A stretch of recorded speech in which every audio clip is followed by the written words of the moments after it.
Good evening, everybody. Gary here again from Journey Before Destination Overlanding. How's everybody doing tonight?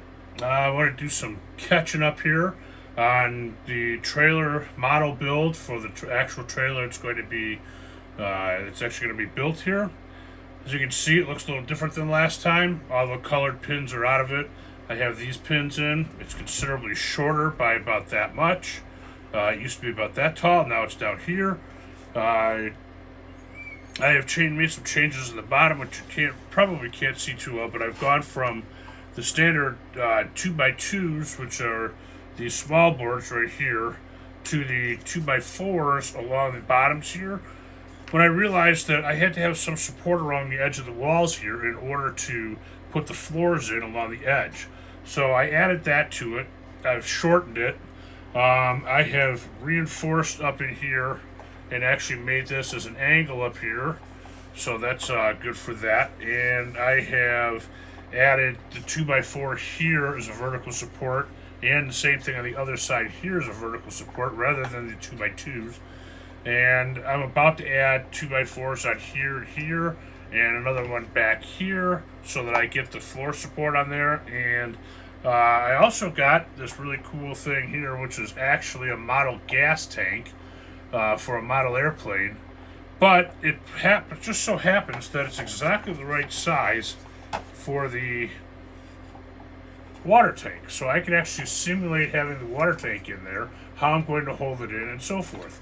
And once I get this thing done, which I'm going to do a little bit of time lapse on and let you see me do some more of this, I'm actually going to take this back apart and create the actual cross members in this area that I plan to use, which will be steel cross members and flat plate of steel across here hooked to the timbrins so that I can have the support structure of steel. You can see this is all very nicely set up in here. I also bought some more boards, which you can't really see because they're too far that way. They're underneath the camera. So I can actually start to plate some of this, and I can actually start to put some of the wall in this, which will be this substance. Like I said the other day, the 3/16 foam board.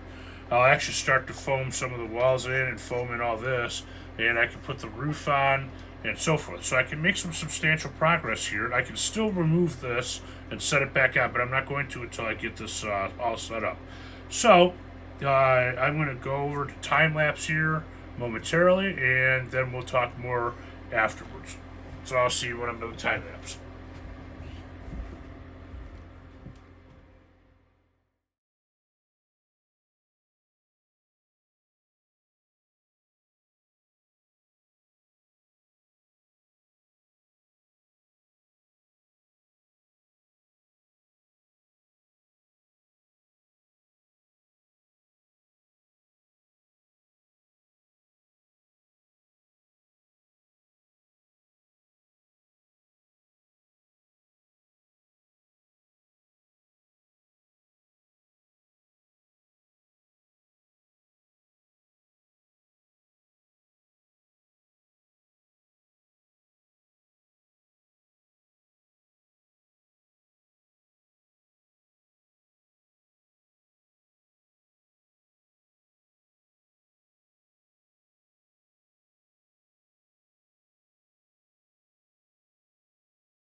Okay, folks, I'm back. I'm back over here again. As you can see, I have managed to get all of this built in here. I've gotten all these sides done. I've gotten where the top is going to go for the slide out done. There's enough space back here. I've got to do a little bit of goofing around with this because it's not quite parallel back here. This is kind of pulled forward. I think that's because the length of this is a little too long. It's pushing the whole thing forward. The water tank, which I don't know if you can see it or not, is down underneath here. Back down under here. I'm kind of stopping tonight because I want to put a window in here, but I need to research the size for the window, and I also want to put a window over here. And I need to research the size for that window too, because I need to research how big they're going to be, and then I'm going to pick the door that's going to go in here, and this side's going to be solid here. I'm going to put the 2x2s in here and make this solid, and then I need to put the window in here, the door in here, solidify this up, and then this will be relatively well done for the moment. I need to get this bigger board that I've got right here, and I'm going to actually, do the top, the front, and the inside of it as well. So I'm going to do all of this and cover everything over, at least on this part of it, to start with. Then I'm going to figure out how I'm going to mount this onto the main trailer. I know right now it looks like it's all mounted on there, but right now it's just sitting on there. You can see if I pull just a few pins out here and there, which I'm doing right now just so I can see how it looks once I've gotten it off. I've done a lot of work on it today, and I don't want to mess anything up, but I think I can get this off relatively easily without messing anything up. This on here. This one needs to get plugged in there just a little bit more. Let's see, these are not in, this is not in, this may be a little too deep. I may have to pull that back a little bit. I've got a pin here. This pin out. Sometimes you have to be a contortionist to get these pins out when you put them in here. It's easy to put them in when you first start, but once you get all this stuff in here and everything else starts fitting in and you start getting it nailed down, you realize, oh my gosh, it's hard as heck to get this thing out of here. These pins out of here, because I've got them all in goofy positions and different places. So, okay, I got two up here, one here, and one here.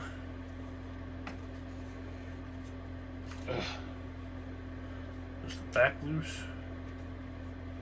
Oh, I got one here. I forgot where I put all the pins. Okay, I have to figure it out myself. There we go. And there it is, it's off. I need to shorten this pin up a little bit. That's up. That's it from sticking down the bottom. Both of these are a little too long. Shorten these up. Okay. Oh no, you need to stay in there, but I need to pull this up. Pulling the pins back out isn't always the easiest thing. Sometimes they're sticking through just a little too much, and it's kind of difficult. So, oh, that's what I forgot to do. I forgot to pin these up here.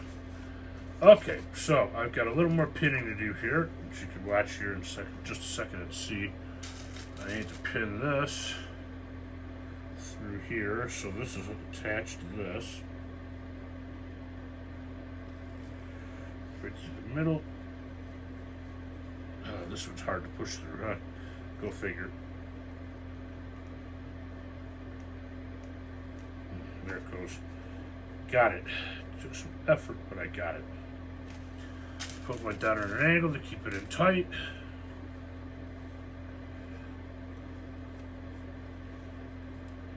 That's not far enough in. Let's put it in here a little bit further. There we go. That's good enough angle. That'll do it. Alright, that's tight on there.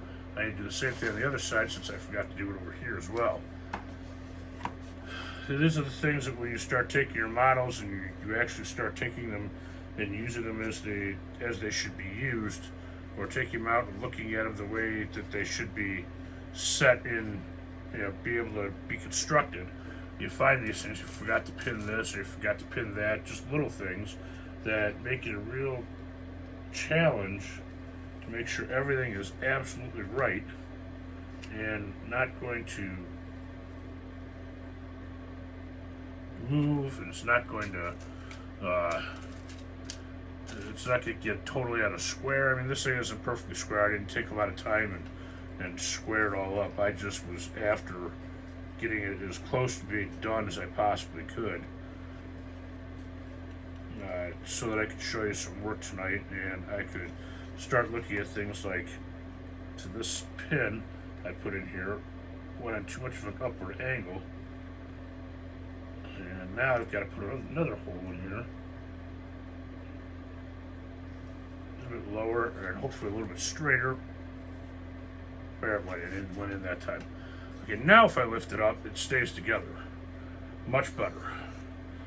So as you can see, I have wider boards on the bottom all the way along, all the way around, and I've widened the boards up. That allows me on the inside, when I make a 2x2 wall, to have a ledge to set whatever piece of board I'm going to put in there.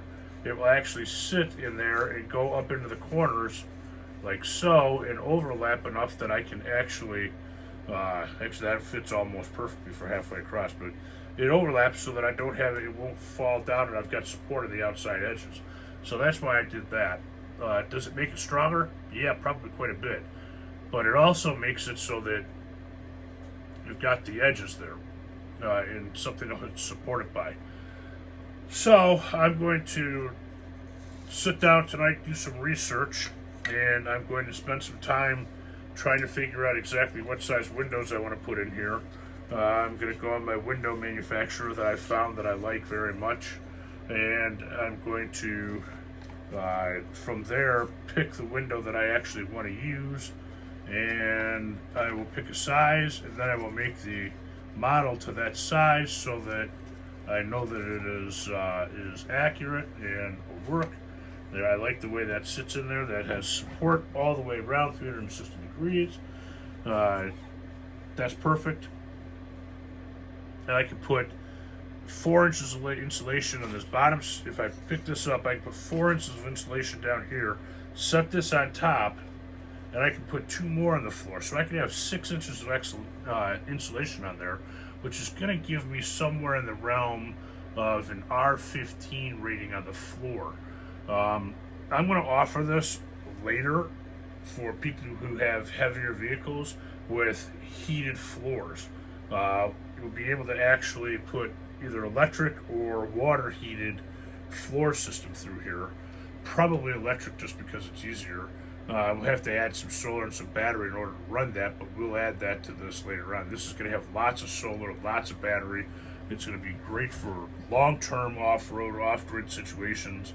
It's not going to be a short-term type thing. It's going to be, well, it can be short-term. I'm going to use it for my trips, but you're also going to be able to take this off-grid and stay off-grid for up to a month, I'm hoping for. And you have enough food storage for dry foods and so forth.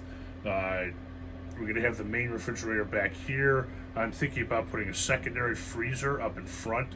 Not a huge one, but a big enough one that you can put enough meat in to last you for several weeks. If there's hunters out there that want to use something like this, you can even put a bigger freezer in there so that if you butcher your deer or your meat or whatever while you're out hunting, so on and so forth. But there's going to be all kinds of options. I was looking at, again, through trailers today on YouTube earlier while I had some spare time, and there are all kinds of different designs and ways of doing things, like the timber and suspension. I'm going to use timber on this, but it doesn't mean that if somebody asks specifically for a different kind of suspension with springs and shocks or airbags, I can't do that. I can definitely do that on this. It'll take a little work, but we can do it. The idea is this is going to be the base for every trailer made. This, on the other hand, is completely customizable to whatever a person wants. We can make it taller, we can make it longer on an angle out this way, we can make it square up here. There's lots and lots and lots of things we can do with this. We can add all kinds of different features to it. This could be made like I'm making it right now with aluminum box tubing. It can be made completely composite. We can mold the composite and set it on top of there. That's the best part about having a upper and a lower part of a trailer, is you can make whatever you want, and you can put vibration dampeners, so forth. And if something goes wrong with this trailer, you can always take this off, or if this gets smashed up and the trailer's still good, you just fix this. You don't have to fix the whole trailer. You're not going to bend the trailer and the top. So anyway, lots of advantages to that. customizable trailers for anybody who wants anything in them. Less expensive to more expensive. Probably going to be starting these out in the $30,000 to $40,000 range because they're going to have quite this. One, this is all aluminum. Aluminum's expensive, and when we put the composites on and the Line-X on and all that, it's a lot of money into it. And again, I'm not in this to steal anybody's money. I'm in this to give people a quality product and give them what they want. So, but that's just a starting point. And I've looked at these Australian campers that are not any better than this. They're close, and they're $80,000, $90,000, $100,000. I looked at one today that's a little bit bigger than this. I had 2 axles on it. Crap, they started out at $200,000. You can buy a really nice house for $200,000. And the trailer is 4 feet longer than this and a little bit taller, and does it have a few of things this doesn't? Sure. But it's a completely composite? Yeah, but $200,000? Wow, that just surprised me. But anyway, enough of my rambling for tonight. Please don't forget to like, subscribe, and share this video. I'm really trying to get my numbers up. I'm up to 30 now. I may be up to more today. I haven't looked. Subscribers. I'm trying to hit 1,000 by July. If you can share this with somebody, if you can get somebody that's interested in it, even if they just want to look once or twice and like it and subscribe to it and never watch it again, that's fine too. Some subscriptions make a big difference. So anyway, thanks and have a great night.